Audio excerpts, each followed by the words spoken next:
जैसे लवकुश आज सुनाएंगे श्रवण कुमार की कहानी। यह बात त्रेता युग की है, जब भगवान राम के जन्म से थोड़े समय पहले श्रवण कुमार नाम का एक लड़का था। श्रवण कुमार के माता पिता अंधे थे, इसलिए उन्होंने बड़ी ही मुश्किलों और कठिनाइयों से लड़ते हुए श्रवण कुमार को पाला था। इसलिए जब श्रवण कुमार लायक हो गए, तब वह अपने माता पिता की सेवा करने लगे। एक बार श्रवण कुमार के माता पिता ने इच्छा जताई कि वे तीर्थ धाम की यात्रा करना चाहते हैं। तब श्रवण बांस की दो बड़ी बड़ी टोकरियां लेकर आए और उन्हें बीच में एक मजबूत लकड़ी से बांध दिया। इस तरह वह एक तराजू की तरह बना लिया, जिसमें उन्होंने एक टोकरी में अपनी माता को बिठाया था, तो दूसरी टोकरी में अपने पिता जी को बिठाया और लकड़ी के बीच में अपना कंधा लगाकर उठा लिया और अपने माता पिता को तीर्थ धाम की यात्रा पर लेकर चले गए। जब लोगों ने यह देखा कि एक पुत्र अपने अंधे माता पिता की किस तरह सेवा कर रहे हैं, तो उनका नाम मातृपितृ भक्त श्रवण के रूप में विख्यात हुआ। श्रवण हर रोज काम करने के लिए घर से निकल जाते थे। इसके बाद वह जंगल से लकड़ियां काटने के लिए जाते और अपना चूल्हा जलाने के लिए लकड़ियां जंगल में बटोर कर लाते। उसके बाद चूल्हा जलाने के बाद वह अपने माता पिता के लिए खाना बनाते। श्रवण इतनी मेहनत करते देख उनके माता पिता हमेशा यह सोचते थे कि यह कब इस उलझन से मुक्त हो पाएंगे।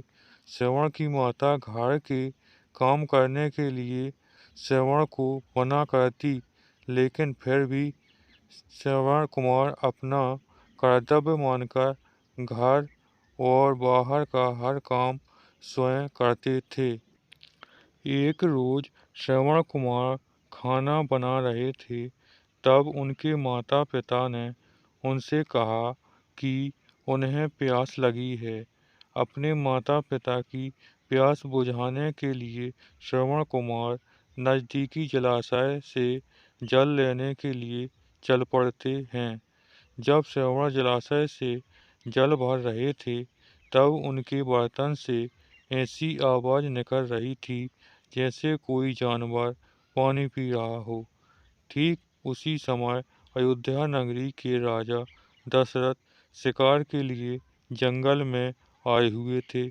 राजा दशरथ के पास शब्दभेदी बाण चलाने की कला थी, जिसमें वह केवल ध्वनि सुनकर अपने बाण को निशाने पर मार सकते थे। श्रवण कुमार पानी भर रहे थे। उनके बर्तन से निकलने वाली ध्वनि जब दशरथ ने सुनी, तो उन्होंने सोचा कि वह कोई पशु है जो कि जल पी रहा है। यही सोचकर राजा दशरथ ने उस ध्वनि की तरफ अपना बाण छोड़ दिया। जब वह बाण श्रवण कुमार के शरीर पर लगा, तो उन्होंने जोर से चिल्लाया। श्रवण कुमार के चिल्लाने की आवाज सुनकर राजा दशरथ को आभास हुआ कि उन्होंने किसी मनुष्य पर बाण चला दिया है।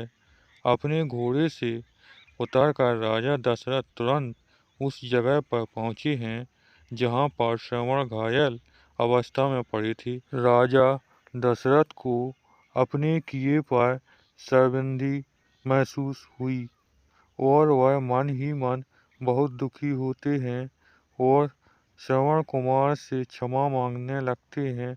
श्रवण कुमार उन्हें धीरज बंधाते हुए कहता है कि महात्मा, आप जो भी हो मेरे केवल इतना काम कर दीजिए। मेरे माता पिता अंधे हैं तथा वह नज़दीकी कुटिया में मेरी प्रतीक्षा कर रहे होंगे। आप यह जल ले जाइए और उनको पिला दीजिए। यह कहकर श्रवण अपने प्राण त्याग देते हैं। अपना मुख स्वयं से नीचे करके राजा दशरथ श्रवण कुमार से वह जल का पात्र लेकर उसके माता पिता के पास पहुँचते हैं।